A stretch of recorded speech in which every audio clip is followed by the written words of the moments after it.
영화 킬빌의 히로인, 할리우드 최고의 액션 여왕 우마 서먼. 그런데 말입니다. 우마 서먼을 처음 본 순간 내 여자라는 확신이 들었어요. 우린 분명 전생의 연이고 부부가 될 운명이라고요. 그의 이름은 잭 조던. 2005년부터 잭 조던은 매일 에브리데이 우마 서먼이 두 자녀와 함께 사는 집을 찾아갔습니다. 당신이 다른 남자랑 있는 걸 보면 미칠 것 같아. 내 손은 항상 네 몸 위에 있어야 한다고. 이런 끔찍한 편지까지 남겼고요. 우마 서먼의 가족들에게도 우마 서먼을 못 보게 하면 모두 죽여버릴 거야 라는 협박성 편지를 보냈다고 합니다. 결국 신변의 위협을 느낀 우마 서먼은 2008년 그를 스토킹 혐의로 고소했습니다. 그런데 법원은 중증 스토커인 잭 조던이 당시 정신과 환자인 것을 확인했고 이를 감안해 1년 동안 병원에 입원해 정신치료를 받으면 무죄 선고를 내리겠습니다. 그런데 무죄 선고 거절하겠습니다. 전 죄인입니다. 뭐야 이건 또? 왜 갑자기 그런 식으로? 아니 왜 처벌을 받겠다는 거예요? 재판을 받으면 내 여자의 얼굴을 가까이서 볼 수 있잖아요. 이건 약간 사이코패스적이다. 와 이건 진짜 미친 사람이야. 그러니까 재판을 받으러 올 때마다 보잖아요. 우마 서먼 직접 볼 수 있으니까. 네. 와, 정말 뼛속까지 스토커인 셈이죠. 대단하다. 아무튼 결국 그는 소원대로 재판장에서 피의자 신분으로 우마 서먼과 마주했고요. 집행유예 3년과 접근 금지 5년을 선고받았습니다. 아이고, 징하네, 징.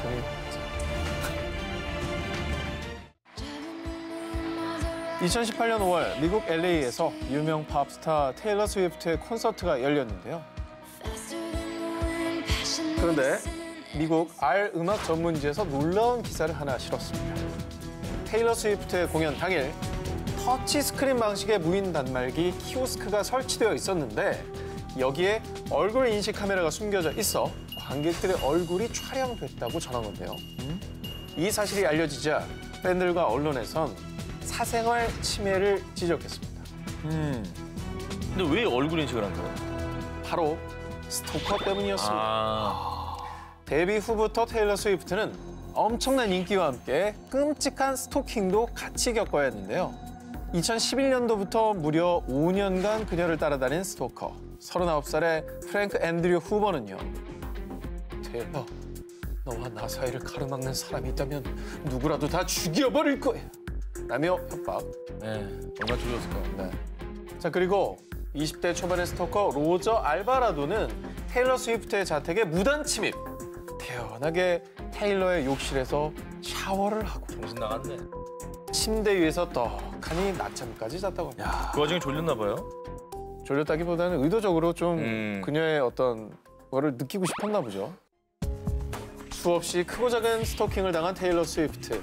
결국 그녀는 사람들이 사생활 침해로 자신을 비난할 수 있다는 것을 감안하고도 자신과 팬들을 위해 스토커 감시를 위해 얼굴 인식 카메라를 설치한 거라고 합니다. 조금 이해가 되긴 하네요. 조금. 그렇죠?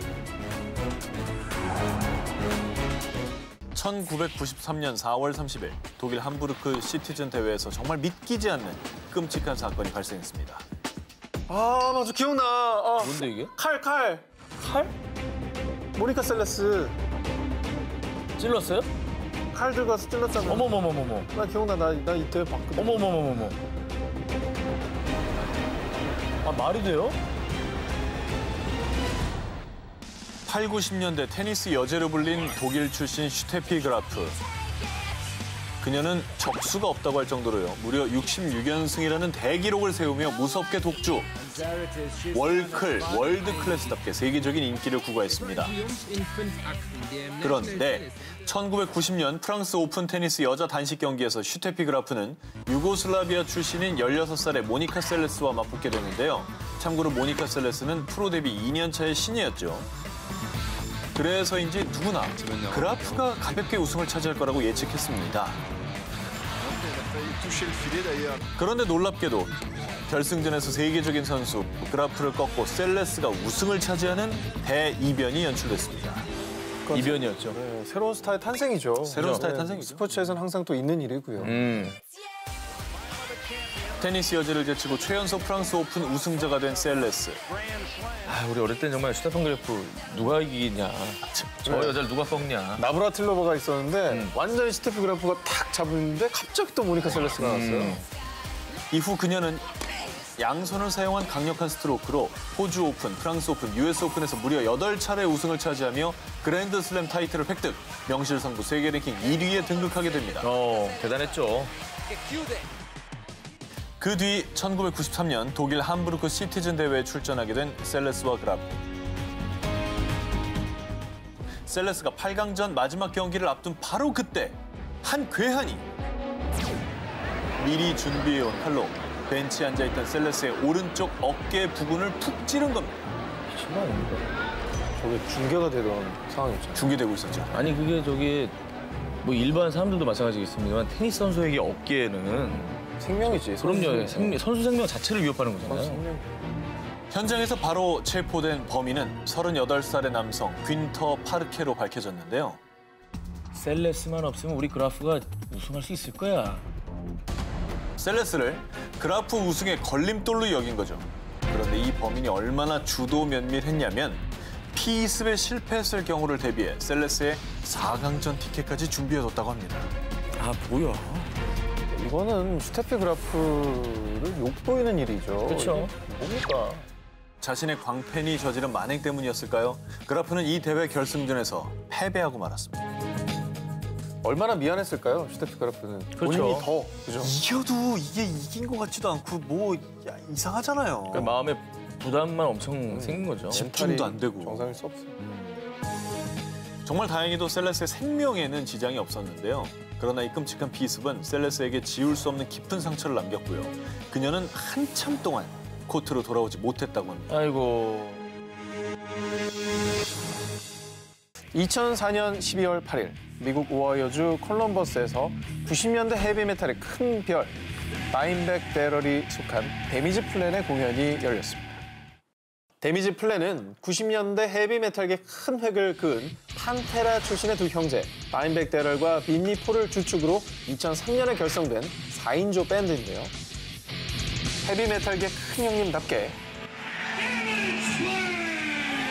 광적으로 빠른 베이스와 드럼 비트의 사운드, 밴드의 거대한 함성 소리, 그리고 리얼한 총성 퍼포먼스까지 더해져 분위기가 뜨겁게 달아올랐는데요.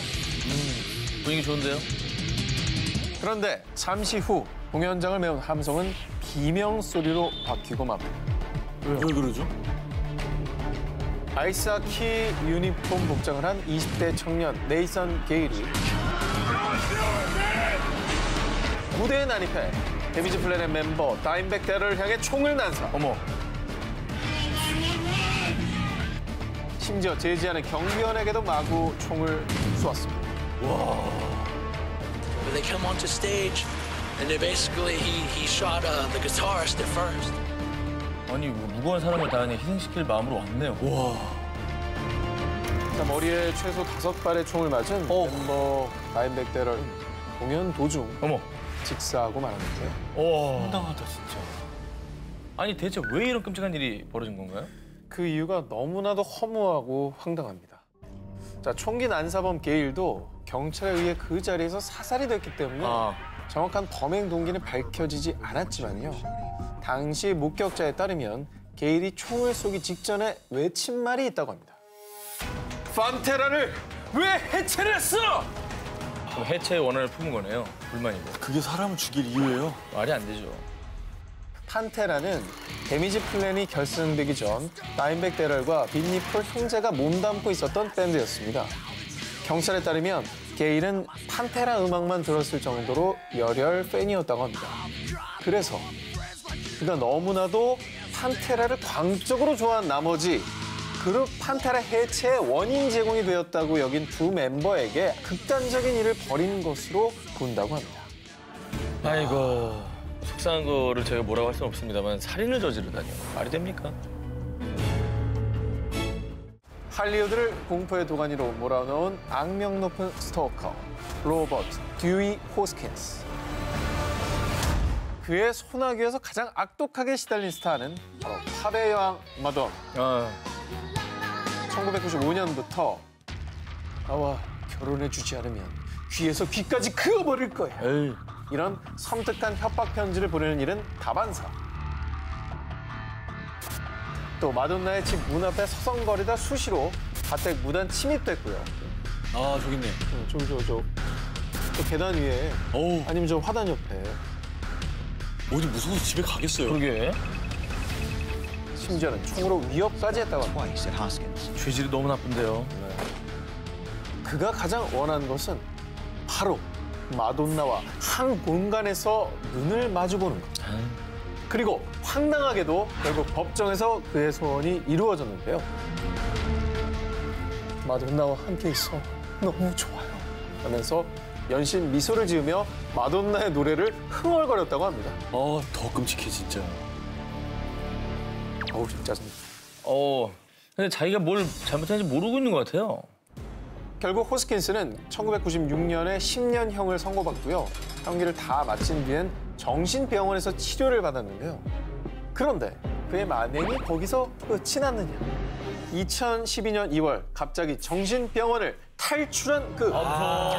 대단하다. 마돈나한테 또 간 거예요? 자, 과연 그랬을까요? 이번엔 그 상대가 엑스맨 시리즈로도 유명한 배우죠. 할리 베리. 자, 정신병원에서 탈출한 호스킨스는 할리 베리를 집요하게 따라다니면서 죽이겠다라는 협박 문자를 아주 끈질기게 보냈습니다. 진짜 너무하다. 아니 근데 좀 이해가 안 가는 게 마돈나만 좋아한 게 아니고 변심을 한 겁니까? 자, 그의 변심 사유 풍문이지만 마돈나의 뒤를 잇는 할리 베리의 글래머러스함에 반해 타깃이 바뀌었다. 이런 추측이 있더라고요. 아, 그건 개인 자유인데요. 왜 방식이 똑같냐고요. 하지만 탈출 뒤 일주일 후에 붙잡혀 정신병원에 수감. 아이고 인생을 저렇게 헛되게 사는구나. 2008년 2년 연속 미국 유명 남성 잡지에서 가장 섹시한 스포츠캐스터로 선정된 미국의 인기 스포츠캐스터 에린 앤드류스. 그녀는 아름다운 외모와 해박한 스포츠 지식으로 뇌생녀의 등급, 수많은 남성 팬을 보유하고 있었는데요.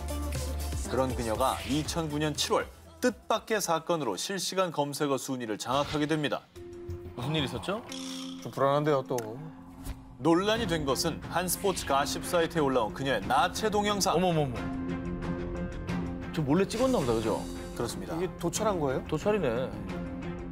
한편 느닷없이 이 소식을 접한 스포츠캐스터 앤드류스는 세상이 다 끝난 것 같은 충격에 빠졌다는데요. 안 그렇겠어요. 그녀의 나체 동영상이 유포된 이후 경찰 수사가 시작된 지 3개월 만에 잡힌 범인의 정체. 누구였어요? 47세의 마이클 베럿. 그런데 놀랍게도 그는 아주 평범한 미국의 한 보험회사 임원이었고요. 임원이었어? 네. 심지어 대학생 딸까지 둔 가장이었습니다. 아, 왜 뭐야? 딸을 둔 아빠가 저런 짓을 하냐?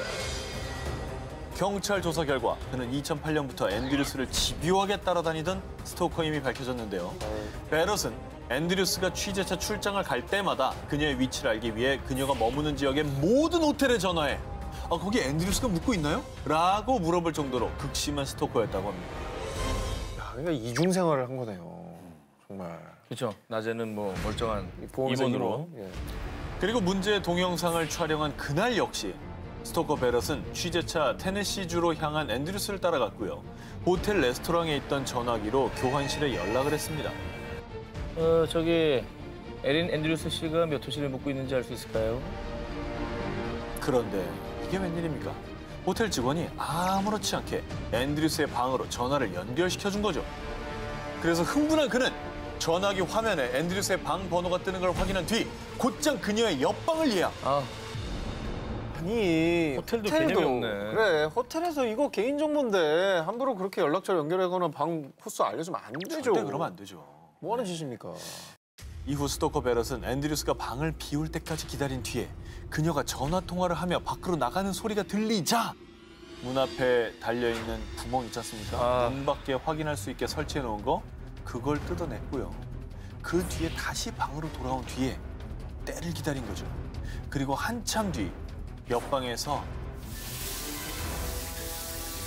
이 샤워하는 듯한 물소리가 들리자 그래? 지금이 기회야. 베럿은 물소리가 멈춘 순간 복도로 뛰쳐나가 아까 뜯어낸 그 구멍에 카메라를 댔습니다. 막 샤워를 마치고 나온 스포츠캐스터 앤드류스의 나체를 무려 4분 30초 동안 촬영했습니다. 그리고 몰래 촬영한 것도 모자라 웹사이트에 업로드까지. 미친 거 아니야? 결국 이 모든 사실이 밝혀진 뒤 악질 스토커 베럿은 결국 징역 2년 6개월을 선고받아 교도소에 수감됐다고 합니다. 비록 소송은 끝이 났지만 그녀가 평생을 안고 살아가야 할 마음의 상처는 도대체 어디에서 어떻게 보상받을 수 있을까요? 2016년 5월 아이돌 도미타 마유에게 벌어진 끔찍한 사건. 2010년 5인조 아이돌 시크릿 걸즈로 데뷔해 귀엽고 청순한 이미지로 사랑받은 도미타 마유. 2014년엔 싱어송라이터로 변신해 뮤지션으로서도 인정을 받았습니다. 그런데 그 넘치는 사랑에도 그녀는 늘 불안에 떨고 있었다는데요. 왜요? 도미타-짠, 나랑 결혼해줘.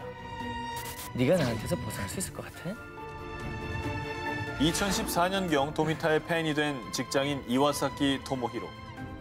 그는 처음엔 공연장을 찾아 응원하는 그냥 평범한 팬이었습니다.